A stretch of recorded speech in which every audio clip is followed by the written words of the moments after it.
Let them see our beautiful faces in just a moment. Or for you, I guess your bedhead, right? Yeah, that's right. That's why keeping it hair short. Yeah. Yeah, and once again, man, I appreciate you joining me. I know you're in a completely different time zone, and I know it is morning there for you, so I do appreciate that. I know you're a night owl, so. Yeah, no worries, man. Yeah. My partner's the morning lark, so it works out. Oh, yeah. Yeah, I had a lot of fun doing the episode with Ellen. I'm looking forward to this. This will be good. Oh, I can't promise I'm as fun and bubbly as Ellen, but yeah. I'll try. Hell yeah. All right, here we go. Hey, what's up? Now everybody can see us. How you doing, Phil? Hi. I'm good. How are you? Good. Yeah, so this episode of Cyberpunk Uncensored is all about Phil Harker-Smith. He's the GM to Roll to Cast. I had a previous episode with Ellen, one of his partners with the podcast, one of his players in the live gameplay that they do. But I'm excited to have Phil and kind of talk GM stuff and just everything Phil Harker-Smith. And then when we're done here, we'll do that episode for Game Master Tips and talk about campaign building. I think that'll be really cool. Fantastic. Yeah, sounds good. Hell yeah. Yeah, I'm just going to go over here since we're going live. I'm going to open up the chat. So anybody watching the live stream here, I don't know if you're watching on Facebook or Twitch, Twitter, YouTube, whatever. Feel free to join the chat and just type in any questions you have or any commentary, and we'll try to get that involved. Preferably if you go to the Twitch or you go to the YouTube channel, that would be awesome. It's just Cyberpunk Uncensored on YouTube. But yeah, I'm here with Phil Harker-Smith, and before we get into like Roll to Cast and all the, kind of, I don't want to say like business side of shit or whatever, but like all the, like the productivity things that you do, let's take it back. I always like to kind of start and take it back to the beginning, bring me to like, little Phil Harker-Smith, or you know what I mean? Like I want to hear about little Phil's first time like getting down with a role-playing game, what it was, take me through to the history. Well, that's the thing, right? I wasn't all that little when I started playing role-playing games. Obviously, I was aware of D&D and stuff growing up, but I didn't actually get to play any D&D or any role-playing game until I was an adult, and I'd already moved from the UK to Australia. And some people I met here played.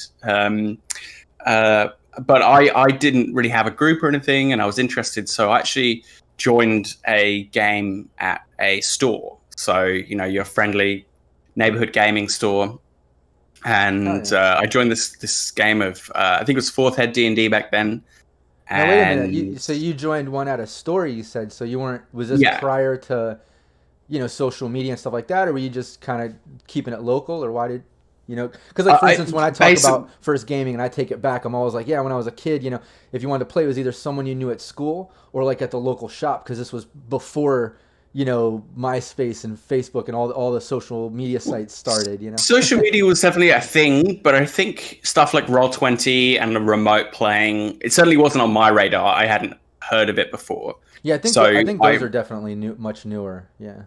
Yeah, I mean, especially since the lockdowns everywhere, I think they've got even more popular. Oh yeah, thank God they're there.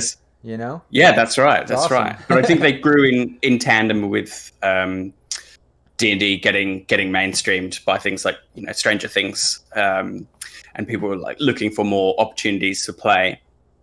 But yeah, I was like mid-late 20s, and I joined this game, and the people are friendly enough. It's not an RPG horror stories or anything, but the DM was the very, very dull. It was no description, just like the goblin moves to the left 1 square and they throw a pot at you. It hits you. You are now sticky.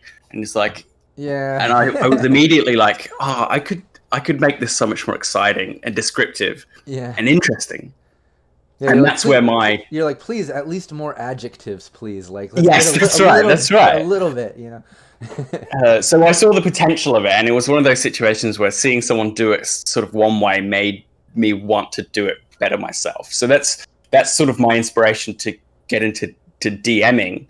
And I immediately sort of started thinking up of my own campaign and trying to gather friends, and sort of that didn't stop after that. Basically, I made a little custom fourth ed campaign, and then started to realize, that there's 40k games like Dark Heresy.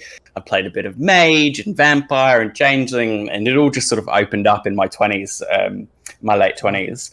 And after that point as well, I realized that I wanted to be an actor, and I went to acting school, and it sort of dovetails all quite nicely together. Yeah, I think when I talked to Ellen on that, she talked about meeting some of the your team or whatever when you guys first met. I think through a playhouse or something, or doing acting or something along those lines. We went to the same academy in Adelaide. Yeah. Okay, that's what it was. Nice. Oh, yeah. Yeah. No, and that definitely helps because, as you know, like being a game master, going from like someone who's dull, who's just kind of reading the stats or whatever, to like being able to get more descriptive, and then especially like if you can act or get a little animated or passionate about it, it's that much more fun for the players, because then you're like acting out the NPCs, maybe throwing an accent or a vibe or like an attitude aside from description, Yeah, I mean, that's actually one of the kind of the core things that I love as a DM. Combat and stats and stuff, I think they're vital, and things like danger and chance really add that extra drama to a game. But for me, throwing in different characters and doing different voices and characteristics is one of the big appeals to me. And you'll see there's a couple of if you listen to the podcast, you'll see there's a few episodes in Cyberpunk where I switch between like 3 or 4 characters in a session, and it's what I live for. It's really fun. I love it. Yeah. No, I watch all of your sessions and stuff. Like I've mentioned before on the different episodes, like I love watching live gameplay on YouTube, and I love listening to live gameplay podcasts, like when I exercise and things. Like instead of listening to music, I'll listen to live gameplay. It's funny, but I love it. And I've listened to all of yours as well. Like, well, at least very cyberpunk focused. Like I'm very much into cyberpunk, obviously, but yeah, when I saw that you guys were doing the red rules, I think that's what got me really into what you guys had going on. Because you had that advanced copy, which was really cool. It was cool to listen to your gameplay and kind of see, and this was before I had the advanced copy myself. I think you guys were one of the first. I'm not sure. I don't know the history of how the beta. I think we might have been the first, but I think that's not really it's not important. but my point is, like definitely before me. So like I was watching and trying to like extract like, oh shit, okay, that's how that works now. That's definitely different than that's a bit different. Yeah, and I was like trying to figure it all out, But I was definitely into it. I really enjoyed it, and I like like you said, the way that you kind of get into different NPCs and make bring them to life. I think that's a lot of fun.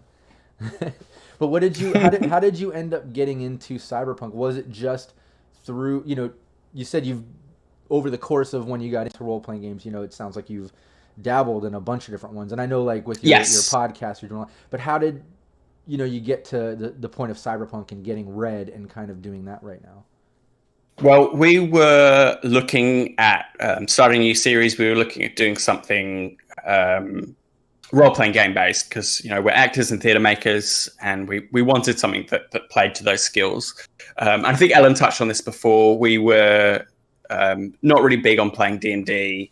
It's really sort of open-ended. Lots of people are doing it. It's sort of oversaturated. And we wanted to do something a bit unique. I'm a gamer, TM, a big enthusiastic gamer, and then all the stuff started for 2077 started to come out. Particularly the big one was that 40-minute gameplay reveal. Oh yeah, of Alpha, and everyone just went, "Oh wow, this strap in! This could actually be really, potentially, really game changing." To use a shitty pun. And at that point I was like, oh, this is cool. And I started to look into it more, and I discovered, hey, look, this comes from a lineage of role-playing games, and CD Projekt Red are actually putting this together from a world. So I was like, oh my God, this has an RPG from the 80s. Yeah. Oh my God, it's really rad. It's rough around the edges in a few ways, but holy, that first page of the CP 2020 book has got all this attitude. It's got all this kind of like, it's written in this really particular way that's just like really sort of like gutsy and hardcore. And I was like, this is great. This we should do this. We should make a role playing podcast out of this. And I brought it to the crew, and they were like, yes, we can see ourselves playing characters in this. We can see how fun this is. We can see how exciting it is for people right now. And we went from there, basically. Hell yeah. No, that's awesome. I love how you mentioned, like everybody mentions it and everybody notices, and I love it because it is definitely a key factor to like Cyberpunk's vibe is like the attitude in the writing, even in like the rules, like they don't just they don't just like lay out, here's the rules, this is how it works. It's like, I can't describe it, but it just has, like you said, like just a fucking sassy attitude or something to it where it's like, it makes you feel it has a voice. Yeah, oh, totally. It has a voice. I was talking about that on yesterday's stream. I was doing an episode with Patrick Knaus of Two Brothers Gaming, and we were talking about that, like how when you look at like the injury chart, and like your critical injuries and all that chart, and like when it gets all the way down to like death saves, and it talks about like your last chance, and if you don't make it, like the description or whatever at the end is like, so what's the name of your new character? You know what I mean? It's like, it's got like that type of attitude. Maybe it doesn't say that exactly, but you know what I mean? It has like that cool attitude. I love it. So like there's I don't know if you know Dark Heresy, the 40K game. It has a different voice, but it definitely has its own voice as well. And I'm really attracted to both games. They have a bit of DNA in common, I think. Nice. Yeah, no, I'm not, I know of it, but I'm not familiar with it. Like my whole background with role-playing games, I didn't dabble in so many. I started with D&D, second edition when I was a kid. That was around my time of getting into it, and then got into Cyberpunk when that came out. And those have been my like two, I followed those. Yeah. But, I love like my D&D for my fantasy over here and my Cyberpunk for my dark dystopian future over here, But I haven't messed with too many others. But yeah, with Cyberpunk 2020, so like you've tried all these different ones, and then you got into Cyberpunk.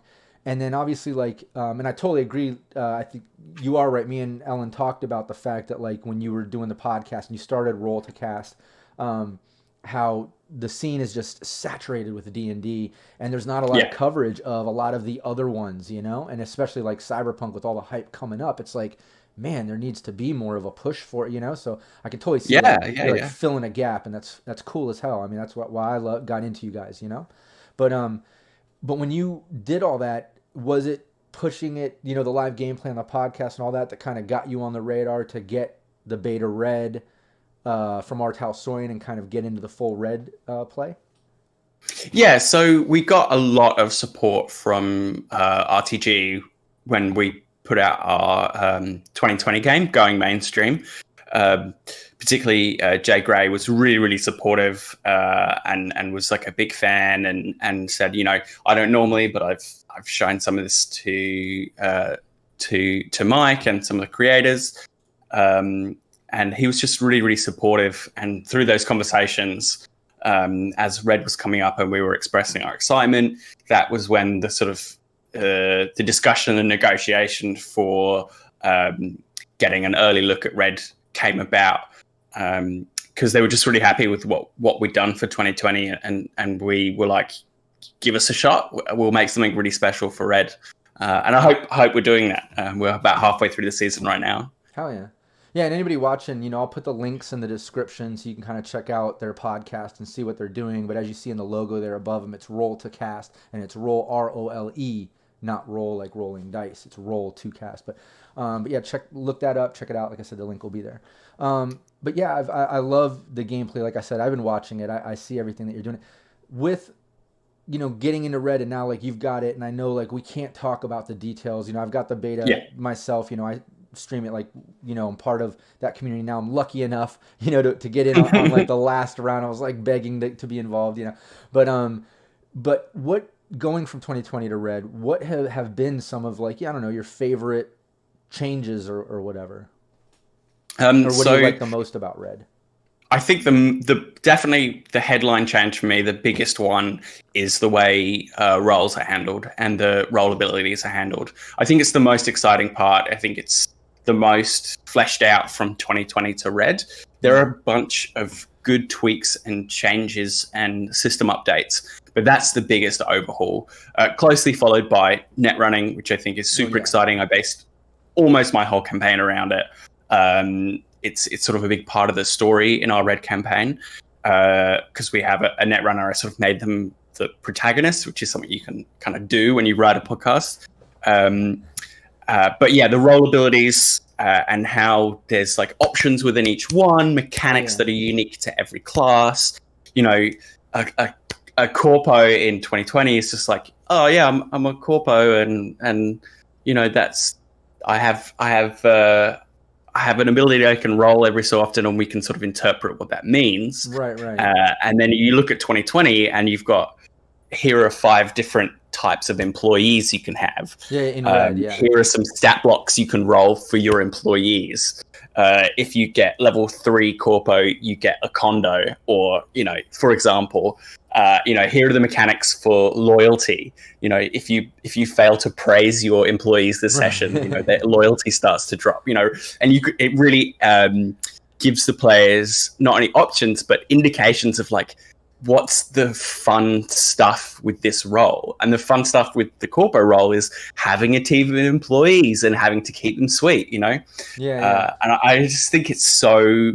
there's so much more to get your teeth into for players of any role.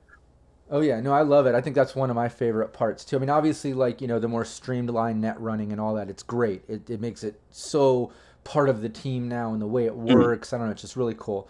But definitely when it, you know, the individual role stuff that they did, and not just the role abilities, but individual role life path stuff is exciting. Yes. I really like, just like you said, the depth that they put in, like each role, like the exec. Now, you know, they have different, you know, like it's like you said, defined with what they can have as far as their team, or you know, out of their resources, what they're pulling in. And then like within levels, it defines, like you said, like, you know, whether it be their suit or their condo or their whatever, you know, it doesn't just leave it open for interpretation. It kind of lays out, and it makes sense. That's what I like about it too, is I feel that where they elaborated things, I don't feel like it's, oh God, it's too much or too crunchy, or it's not even like that. It's like where they expanded things in RED are just so perfect. Like they're just put in the right spots. And then the things that they pulled back on are just perfect to me. Like, I don't know. I think that they're just doing a great job. I really agree with that. I think particularly like the skill list, which I don't think has gone through much change between Jumpstart and the beta that I've seen. I don't think it's gone through much change. Yeah. There's a few tweaks, I think. Yeah. From I think the Jumpstart to beta, I think there's definitely more. There's more. You know, like I don't think they listed everything in Jumpstart. If I'm remembering right, I don't think they have all the skills there. But if you look at 2020 to RED, 2020, you can see how it's been really streamlined down into what's important. There were some odd skills in 2020, like all the sciences were like broken up into their own things. Yeah. I was just gonna say that. Yeah, you could be like physicist. There's too much, have a lot of too much crossover in 2020, where like skills were almost confusing. Like you're like, is that for this or is that for this? And like I don't know, there were certain things like and some with the role stuff, but yeah, no, I feel they, I don't know, better defined that with RED. It's more. Each thing is unique and it's defined with what it does, you know. And they even took some that I felt were so broad and they broke them into different things. Like instead of just having like notice awareness or whatever, like they break, you know, there's like the whole conceal reveal object stuff versus there's things like concentration as well, which I use a bit in my campaign for like memory and stuff. Yeah, it's really good, that one. Yeah, I love it. What's your favorite role out of all of them, though? Like, you know, seeing all the different expansions that they've done with life path and role abilities and all that. And I know you're a GM, but like, you know. Yeah, so I have to love everyone equally, right? Yeah. Well, and also a lot of times, you know how it is. Like when you're a GM, like you can make each one work, and each one is kind of fun because it has its own unique, cool things. And I don't know, you like the diversity sometimes. But if you were to play, or when you do play, or when you think about like your favorite player that you typically get to fuck with as a GM, I don't know. What's your favorite role typically? Well, I am hopefully John's going to heist us to do a little bit of a one shot with him as cast members. So, and I'm planning on building a med tech for that. Nice. I'm really interested to see how med tech plays out. I really like the mechanic they have of being able to just like stick you in a stasis bag and just like drag you off the field. I think that's really cool. Oh, and medtechs are so much needed in RED, huh? Like it just I feel like things are a bit more dangerous and a bit more rough in RED. It's like medtechs come in way more handy now, I feel. Yeah, with all the kind of extra like meet in terms of injuries and stuff. Oh yeah, You all know, the you can critical break your injuries leg and smash your spine up, lose an eye. You know, all these things that can happen. You know, having a med tech on hand is going to be really, really handy. So I'm really keen to see how that plays out. I particularly think that the new tech role itself is really fun. I'm really happy with what Sean did with that on our podcast. He went really, really field technician, which is really cool. He was just like, you know, they're ready to sort of get his teeth into any new piece of technology that he came across out in the field. But the flexibility in that role is that you can have someone who's like a mad inventor instead, or someone who's an upgrade specialist. I think that is so cool, the way you can divide your points like that. Oh, yeah. and have something more defined for your tech to do and be good at. So I really like that as well. I'm just going to go through all roles at this rate, but No, but I definitely Nomad I think is so cool, not just because of the ability to upgrade their vehicles, but also their role in the world is now really exciting as well. So those are probably my favorites. Exec as well, I think it's really cool. Yeah, I, as you say, I'm a DM, so I sort of like all of them and all of the possibilities. I like making NPCs that fulfill each of the roles as well. So it's really hard for me. It's like asking me to pick between children. Yeah. No, one of my favorites is always Fixer. But I do love, like, you know, you mentioning the tech thing, like how in 2020 it always felt like a tech was just this sort of like, I don't know, nerdy fix-it guy, right? And like, you know, with like gear and equipment to fix things, or be that sort of guy with a wrench, I guess. I don't know how else to explain it. But like when I look at Red, it definitely, like you said, you know, you could be someone that's like upgrading things or inventing things, not just fixing things, but you can also fix things, but you can also, I don't know, to me, like the tech, it's just really cool, and it allows people to kind of make their own type of tech. And that's not to say, I mean, every role feels like that now, with the different life path choices that there are within each role, and then their abilities. I feel like each role now is multifaceted, to where you can fine tune each role to be kind of a little more unique and specific than you could in 2020. Yeah, and coming from like a theater making background, I think that gives people more scaffolding to not just kind of build a character mechanically, but build a character in terms of personality as well. You know, the tech who is an upgrade specialist likely has a different outlook on life than the person who is a inventor or a field tech. And similarly with say your exec as well, like the kind of team that you put together will start to kind of define who you are as a character. And then, as you say, each role now has life path stuff as well, to get even more kind of texture in terms of who that character is. Anything I think to do with, you know, when you play a role-playing game like this, which has really distinct classes, what you do is part of who you are. So the more detail, the more mechanics there is around what you can accomplish in this world, tells you more as a player about what kind of person is attracted to that role, and what kind of person they might be in this world.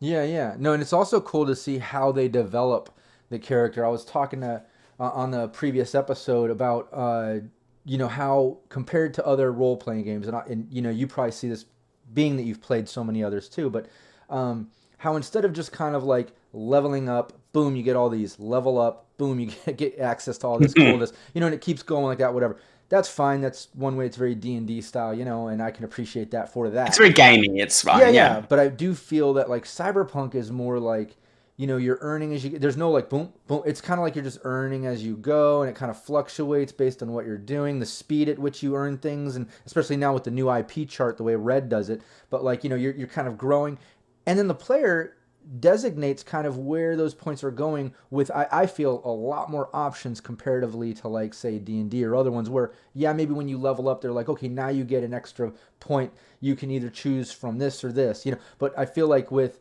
Cyberpunk, you can go up and use your points to increase this a lot or a couple things a little.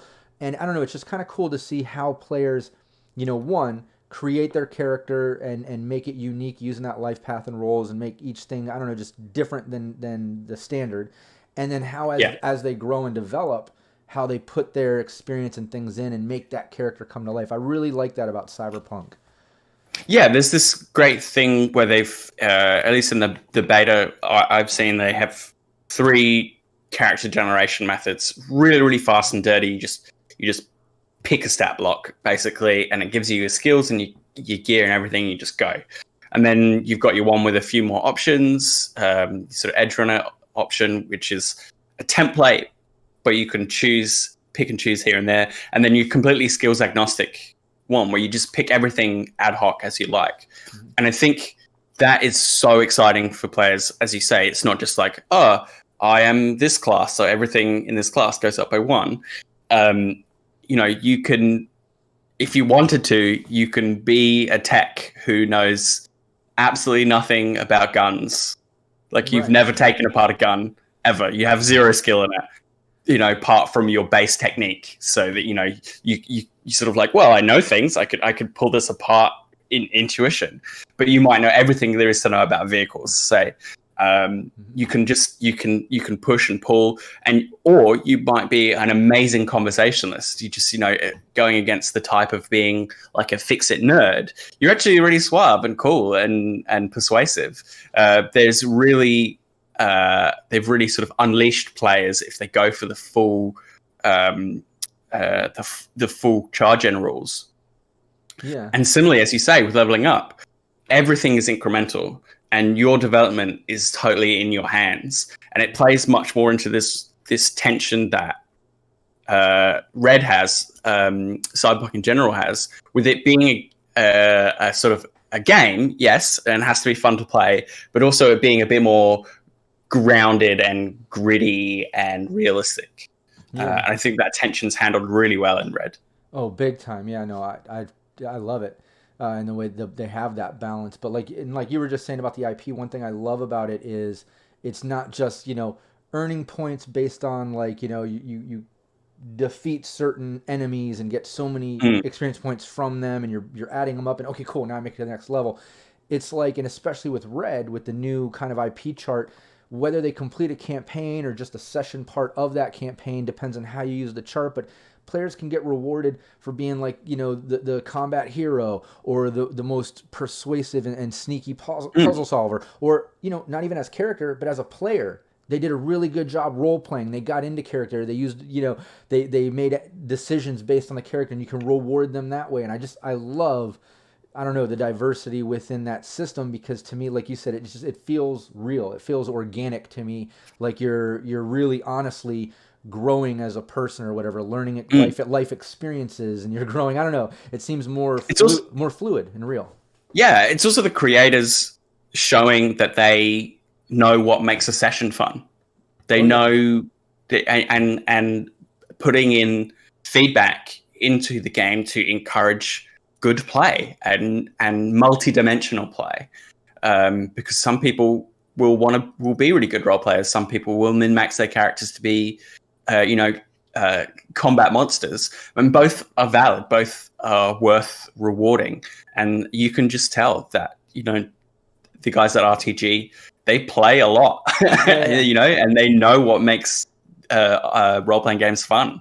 Yeah, that's a great way to put it. But yeah, no, they definitely, it feels like it's been fleshed out, and it has like that gamer side to it where it's like, no, we need more of this and more of that. And like, to me, it's constructed perfectly that way. And going back on the role thing you said too, it's definitely cool. Like another example I always like to bring up when it comes to the diversity within role creation is like, for instance, just even a solo. Back in the day, it would always be like, okay, I'm a solo, I'm a hired assassin or bodyguard or tough guy, but within the skills, am I gonna be particular to handguns or machine guns or this? And like, you would kind of define the weapon use for the most part. But I do feel now with solo, like with role abilities, it's like, man, you can be really good at like giving out damage or taking damage, or really like sharpshooter style, or very like sneaky assassin ninja style, or you can be like, I don't know, it seems like the way that the combat role ability works and breaks down into like subcategories entering combat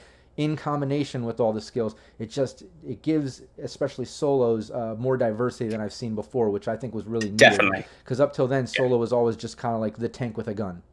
You know what I mean? Yes. I'm quicker than everyone else and I'm more accurate than everyone else. And you're like, that's cool. You'll notice that we haven't actually had a solo in any of our campaigns. It's not an indictment against solos, but I think for people, especially who want to do more sort of role-playing stuff, in 2020, the solo felt a little bit one-dimensional. As you say, it was, just about being quick, having a gun, and being a killer. As you could say, your role ability now is you can change it per combat encounter. So you have this extra skill. You have this extra both like in terms of meta and in terms of your character of like what do I need for this fight? Do I need to be soaking up damage for my friends? Right. Do I need to get the drop on my opponents? Do I need to one shot, one kill because I'm on a time limit? There's a lot of scope for being smart, having good decisions, and playing your solo well, and not just being like, okay, this is my time to roll my dice well.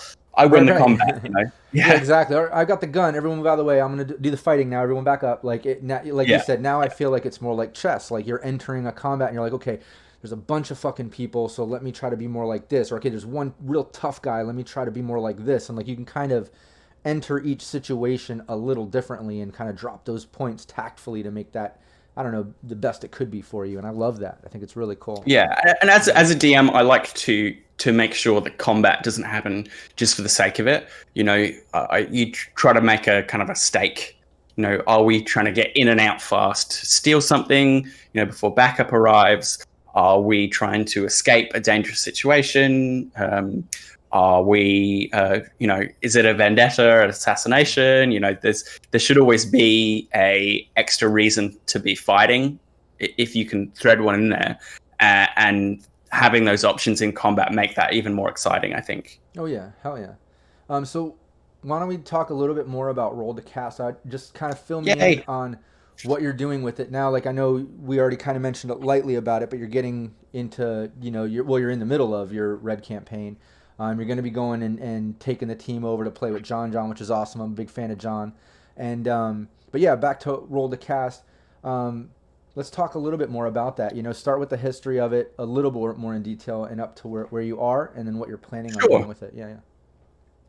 So the Roll to Cast, I guess the elevator pitch is that it's a variety RPG podcast with a emphasis on acting, role playing, and presentation, where we play a whole bunch of slightly less known games, and we keep mixing it up every season. So there's always something a bit different, both for us to tackle and for our listeners to listen to. So we're in our third season. We got Cyberpunk 2020, which I DM'd. And then we've got a vampire campaign set in Adelaide, which Chris DM'd. And then we're in the middle of Red. And we've got some stuff coming down the track as well. 2 options for season 4. Don't know which one will end up as 4, which one will end up as 5. But you can sort of find out more about that as Red wraps up. We like to sort of kind of keep our cards close to our chest until we get the next one. So what that means is we record all our gameplay. It's all real gameplay. But then we take all that recording and we put original music to it. We edit it, we cut it down, we put sound effects, and there's that little bit of extra sort of production that we put to it that kind of moves it a bit closer to the realm of audio drama. So it's sort of a hybrid audio drama RPG podcast. Yeah, I love it. I feel like it's, like you said, it's almost like an audio drama to where, like, and especially for someone like me, like, I love gameplay, and I sometimes like it raw because of being a GM. I like all the, I don't know, decision making or like in between chatter too sometimes, because I'll I don't know, pick up things out of that, But there's also another side. Like, I really do enjoy like what you guys are doing. I love listening to it because it is almost like, I don't know, listening or in my mind's eye seeing a film, because you guys do. You add like a lot of great flavor to it. It's not just the dry gameplay. You kind of cut out some of the fat and add in some cool shit. It's really cool. Thanks very much. And we make no bones about that. There is an element of artificiality to it and editing. That I think both styles are really valuable, and there's games out there for you if you really want to see every single moment. If you want that 2-hour session playing and you hear every moment, that's out there for you. But we're trying to make these lovely digestible half-hour episodes where you're in and out and there's no dead space, and you just kind of dive in for half an hour. That's the idea. Yeah. No, definitely. And you bring up a good point too. Sometimes with live gameplay, like, because I stream it live and I just go beginning to end. There's no, editing. And like every once in a while, there'll be those moments where people are thinking or they make a decision within themselves. And it's like, you got to quickly fill that gap. I know what you mean. Like sometimes there can be a little downtime, So I definitely try to combat that during the live. But you guys do a great job with the editing stuff and the way you guys pull it off. And real quick, just in the chat here, what's up, Ron? I see you there. It just took me a minute to get back to you. And Scott, thanks for tuning in too. And Scott says, for us that don't have the beta rules, like with the Jumpstart kit, how would we use these rules for the MedTech without going back to the 2020 rules? Well, I think, I think with MedTech, with MedTech, I mean, I think you just use as much as you can from Jumpstart, and then just depending on how, I don't know, crunchy or in detail you want to get with like the MedTech abilities and the diversity within it, just pull from 2020 for now, because I can tell you that going into Red, it's, they're going to explain it. It's definitely in detail. You're going to have more options, but it's not so far off that you can't still pull from 2020. And that's the other thing too, is like a lot of the source books, you'll be able to kind of pull things into Red. It's not so drastically different that you can't figure out like, okay, well, a little bit of math here makes that work. You know what I mean? But yeah, if you don't have Jumpstart, what were we gonna say? I think that they're detailed enough. Unfortunately, people are just gonna have to sort of wait and see how those roles play out fully in Red. They're quite detailed. It's quite hard to sort of reverse engineer from the vague comments that we're making. No, I know, yeah. I'm at least letting them know. I know we just had a delay as well, so. Yeah. No, I feel like I'm at least letting them know. I feel it's possible. And like, unfortunately, we can't talk about it in detail. But yeah, I feel like it is. And I'm big on homebrew. I wrote some individual stuff for 2020. So you definitely just pull together whatever you can, make it work. Yeah, and I was doing the same thing. If you go to the channel, you'll see. I don't think I have it listed on playlists on the things, but if you go to the uploaded videos, you'll see the previous streams. I was doing a 2020 Red hybrid, and I was basically just using all of Red Jumpstart. I was pulling in 2020 to fill gaps, and then anything that wasn't making sense between those two that I couldn't make work, I was homebrewing. And it worked, and it was fun. The players had fun. I had fun. It was great. I was jealous that other people had Red, but I was still having a good time. The DNA is the same. The interlock system's the same. So there's a lot of adaptability, and people who are familiar with 2020 will be at home in Red. Yeah, exactly. No, and the number one rule is have fun. So, like, man, if you can just make it have fun, have it make sense to yourself and the players, and I think it'll work, and you'll have a good time.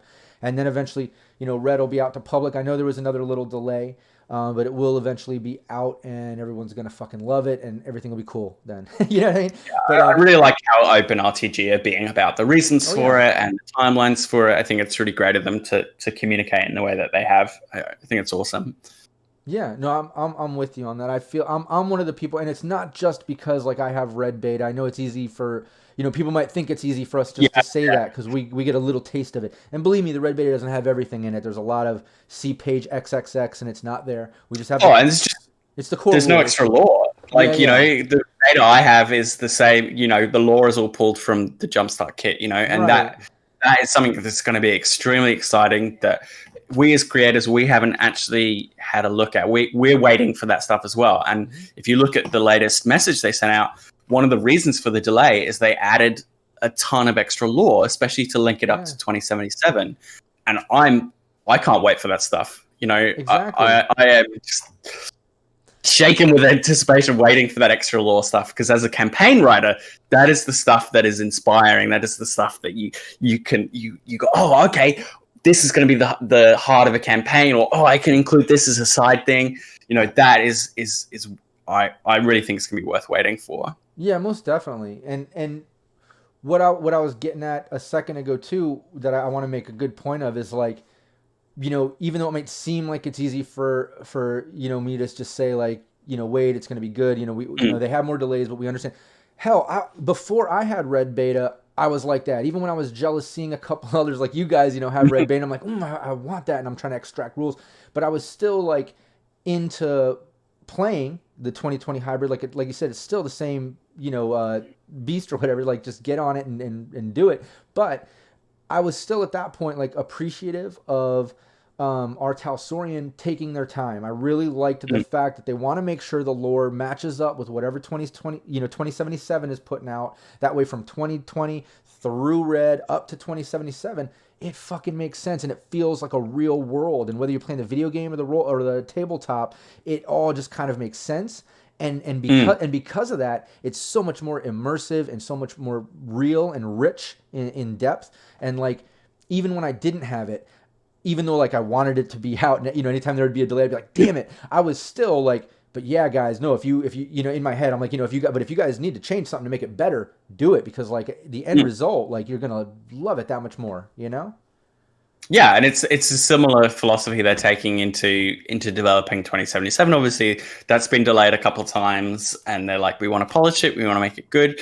And the thing I pointed out to people who get disappointed about waiting for either Red or for 2077, or get up in arms about it, is that do you remember that The Witcher 3 was delayed a couple of times? No one really remembers that. They remember that it's an amazing game, that it's a classic that has stood the test of time, right?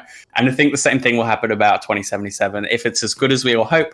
And the same thing with Red, which I'm pretty damn confident it's going to be as good as we all hope because I've got to see some of it. Is that the delay won't matter to you in 2 years' time when you've had two campaigns under your belt.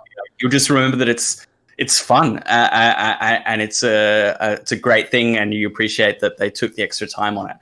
The delay is not going to define the experience. Yeah, exactly. No, I feel like it's just people have such a passion for it that they just they just get so right now. Yeah, they get so worked up, but it's like it actually comes from a good place, honestly. Like I feel like it's coming from a good place, even when people get pissed off about it not coming out yet. Yeah, it'd be so much worse if they rushed it out the door to get our money. Right, yeah. We don't want that. Exactly. So yeah, that's a real Arasaka move. So yeah, exactly.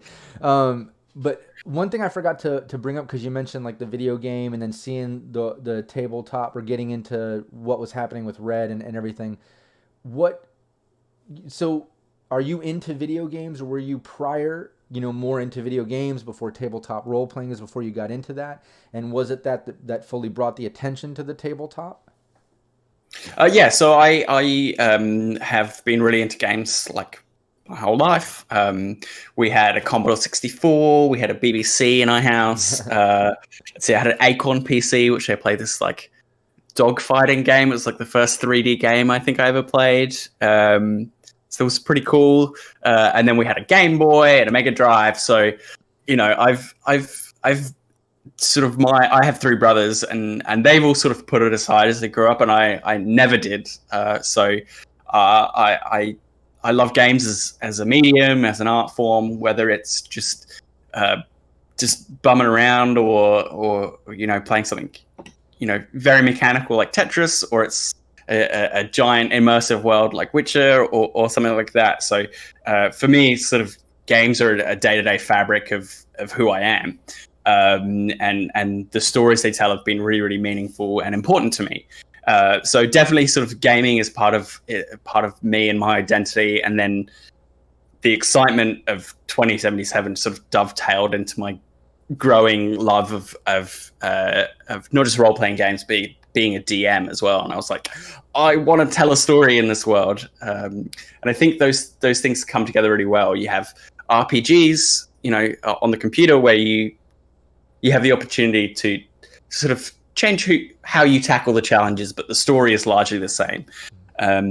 Depending on the game you play, some CRPGs have really divergent paths, but as a DM, you get one step further back in the creation, you can just tell the story you want to tell. So yeah, those two things kind of dovetail really nicely for me. Oh yeah. No, I think you just kind of, hit the nail on the head in the sense that I feel it's the open world aspect that makes it so attractive, because like when you play RPG games, like you said, it feels a little more open world than other video games where it's just this one path you have to accomplish within choices, but the story is somewhat streamlined. And I think that's one thing, like why Cyberpunk 2077 has just such the hype and such the, I don't know, big build, is because of that open world feel. It just feels like this, this real place, that you can explore. But I feel it's that sort of aspect of the game that's attractive, that you see is even more attractive in the tabletop, as long as you can make that transition. Because not everybody, that's into video games is going to like a tabletop and vice versa and stuff. But I do feel like that's the aspect of it, though, is that ultimate open world. Like when you play a tabletop or you're into role-playing games, it's like, man, you can create and say and do and think anything, and it's all right there. I mean, there's repercussions, there's rewards, but it's the ultimate. I mean, as we've said as well, it's a really rich world with a long history of storytelling. There's like a billion splat books for 2020, and already in 2077, some people who are new to it will be hyped by the fact that it's Keanu Reeves. And then, some old hands from 2020 are hyped because it's Johnny Silverhand, or both. That's a great way to put it. I never thought about that, but that's funny. That's a great way to put it. Like, the newer people are like, oh shit, and it's like it's Keanu Reeves, and like the old school's like, oh shit, it's Johnny Silverhand. Like, that's funny. That's funny. It's so true. So yeah, that because that world has that texture and that depth, it means that it's easier to place yourselves in it and to write or create a story in it, because you're not just sort of like on quicksand going, oh, what can I grab onto? What can I structure?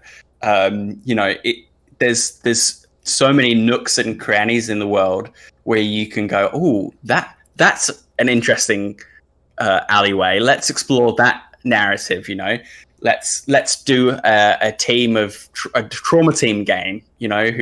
Who work for a corp or something. You can have a whole campaign based around you being three guys who go around, fixing people up who get into scrapes. You could be street rats from the gutter. You can be corporate execs. You can be guys who are trying to stop some sort of horrible corporate conspiracy. There's so many different possibilities there because the world has so much texture. And I think people are gonna see that in Red. Oh yeah. No, I think it's got the depth and just that grittiness and roughness, and it's just so much to it, and so much diversity within what they did. Like you said, even just with the roles and stuff, that I don't know, it was always an open world, but now it just feels even bigger, like even more possibilities and things, And that's even though within the world, some things feel a little constricted, like there's no more communication and travel is dependent on nomads, and like how it is post-nuclear fallout and like the city's being rebuilt. But even with those limitations, to me it feels, I don't know, more. There's this. I think Ellen touched on this a little bit. There's a little bit more of sort of a player agency thing, where because everything is kind of wrecked, there's more stakes in terms of like what you can achieve, and I think that makes it more open. So the restrictions make things more open in a lot of fun ways. There's less pushing you down, so you're free to achieve more with your characters. So that's really cool. And I think touching on this, I think it's a really cool decision by RTG narratively to put this set Red in this 2045 transition period where things are kind of fucked and we're trying to put them back together. I think it's unique. I think people will be really excited because they've never played in a world that looks like this, Right. That's got a little bit of the DNA from Fallout, but it's not quite that far. Right. But it's also got sort of a Blade Runner vibe because it's kind of, civilization is still there. Corporations are still kind of weighing you down. I think it's completely unique. it's got this halfway, this kind of Twilight kind of idea between it. Not vampires Twilight, it's Twilight as a crepuscular kind of feel to it, where there's you're between things, and those are the moments where stuff happens, right? Where things are up in the air and everyone's just waiting to see how they fall. Yeah, it feels like right now it's like a scramble. Everyone's just trying to find a position in the city, and everyone's like elbowing for a spot. Like it's just all, like you said, up for grabs, and it feels more dangerous that way. Yet still more opportunity that way. It's just like it's crazy, but like somehow they've made it more and less at the same time, and they've done it the right way. And I think you said a great thing, like what balls and God damn, it's awesome that they did. But instead of just growing 2020 to 2077, they just did something that crazy and monumental just to be like, fuck everyone, fourth corporate war, boom, rebuild everything. No communication, no transportation. This is changing, that's changing. Like, fuck it.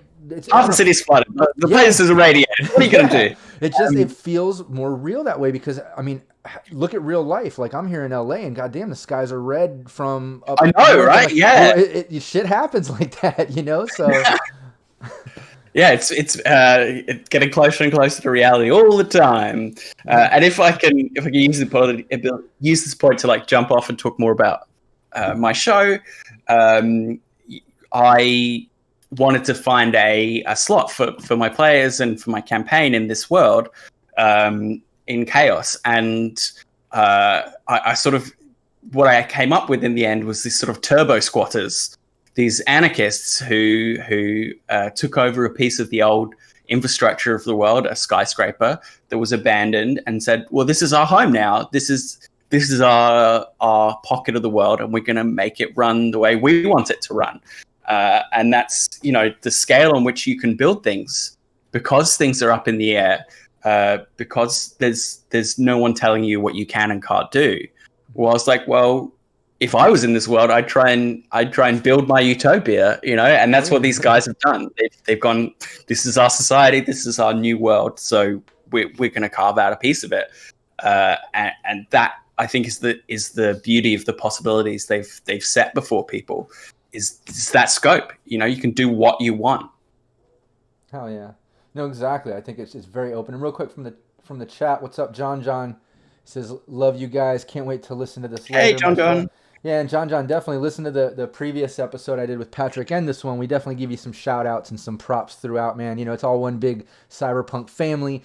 And that's one thing I love about that Cyberpunk, too. And not just Cyberpunk, but role-playing games, but definitely Cyberpunk specific, that a lot of the GMs that I've met and players, like, everyone's very open and welcoming. Not too many act like anyone's stepping on anybody's toes. Everyone's just like, fuck yes, more content, more Cyberpunk. Mm-hmm. Everyone move forward. Let's just keep fucking going and support each other. And I love it because we all know the more that we all support each other and the more we keep putting out more and more of this, the more players, the more GMs, the more exposure, which in the long run means more money for our Talsorian, which means more source books and more goodies and stuff that they'll be able to create for us all. You know what I mean? It's like this great cycle that we've got to just support and keep the momentum going, Yeah. We're going to do a DM tips, and I think one of the things that I like to emphasize to people is the collaborative nature of the whole hobby, right? It's about doing things together. It's about telling a story together. The DM's not your adversary, and other people in the community are not your competitors. We're all building something together, and I think the community has really got behind that idea. And I think it's really wonderful to be a part of, and thank you for inviting me on, and thanks John for offering to host the game for us as well. I think it's great. Oh yeah, no, it's awesome. And real quick before we kind of wrap this up, because and just to let everybody know, we are going to go and do the Game Master tips with Phil, and we're going to probably not release that tonight. We'll kind of focus on this great stream and interview, and then we'll release that in a day or two. So you will see it. We'll tag, and I'll put the links in the description here and on the Game Master tips. But aside from that, just explain for anybody that doesn't want to look at description or click links where they can find Roll to Cast and stuff. Sure. Can I plug the whole lot of what we do? Great. Definitely. So as I said before, I'm Phil. I'm from Baby Beard Media. So we've got Yeah, we didn't even mention Baby Yeah, Beard that's Media. right. I'll say it now twice from Baby Beard Media. So we got. I love we got that two. name though. Real quick before you go into that, where did that name come from? I came on board after it was founded. I believe it is just the texture of the name. It sounds nice. Yeah, rolls off the tongue. Yeah, it does. And it's memorable. So that is the reason for it. Basically, I think someone just it popped into someone's head one day and went, "Sounds all right." Oh, yeah. And it's stuck ever since. So yeah, we're podcasters and creators. Two podcasts at the moment. We got our Future Arm podcast. It's a retrospective of the whole show. That is called Shut Up and Take My Podcast. And then there's the reason I'm on the show. That's Roll to Cast, ROLE. It's our actual play podcast. So we got Red happening right now. We're 10 episodes in. I'm putting the finishing touches to episode 11 today, and that'll be going out tonight. So we're a group of actors and theatre creators, and we try and bring those skills to a new game every season with a custom campaign and a really banging soundtrack. So we've got Cyberpunk 2020, we've got Vampire, now we've got Red. And there's way more to come. Also, if you check out in between seasons, we do interviews as well. We try and get interviews with some of the creators of the games that we play because I think it's really important perspective. Yeah. So Mike's been on the show, which was just incredible. He's such an awesome, cool guy. Really great interview. We just let him talk because he sounds amazing and he's got so much good stuff to say. And there's a couple of creators like Justin and Chili from Vampire as well. All that stuff is on iTunes, it's on Spreaker, it's on YouTube, it's on Spotify as well. And then check out our socials, Twitter, Instagram, all that good stuff. Is the best, like, if people want to find you and they're, like I said, if they just can't get to the links in the description of wherever they're finding this episode, is it best to look up Baby Beard Media or Roll to Cast? Yeah, look up Baby Beard Media. Get all the things. Get all our stuff. Yeah, you go on Baby Beard Media. We're really active on Twitter, so you can find us on Twitter. Go have a chat to us there. We have a Discord as well. You can just search for that. We have an open area for that and for Patreons as well. That's patreon.com/babybeard.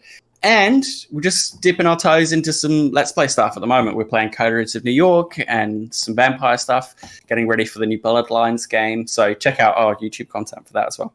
Hell yeah. Awesome. Baby Beard Media. Yep. Yeah, and I'll put, like I said, anybody listening, I'll put links in the description.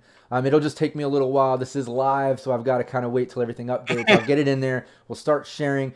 As always, anybody listening and checking this out, please give us a like, give us a share. Check out the links in the description.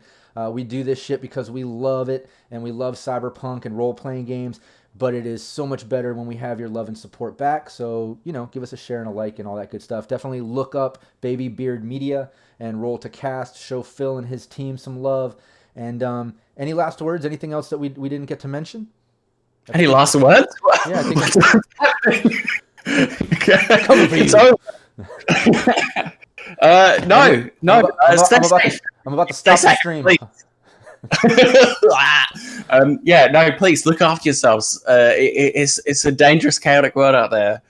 So be kind to each other. As Bill and Ted would say, be excellent to one another and party on, dudes. Great. That's a great final words there. And anybody, we're getting ready to go record the Game Master Tips episode, campaign building with Phil. So definitely look that up too. So again, thanks so much for joining me, man. I had a really good time.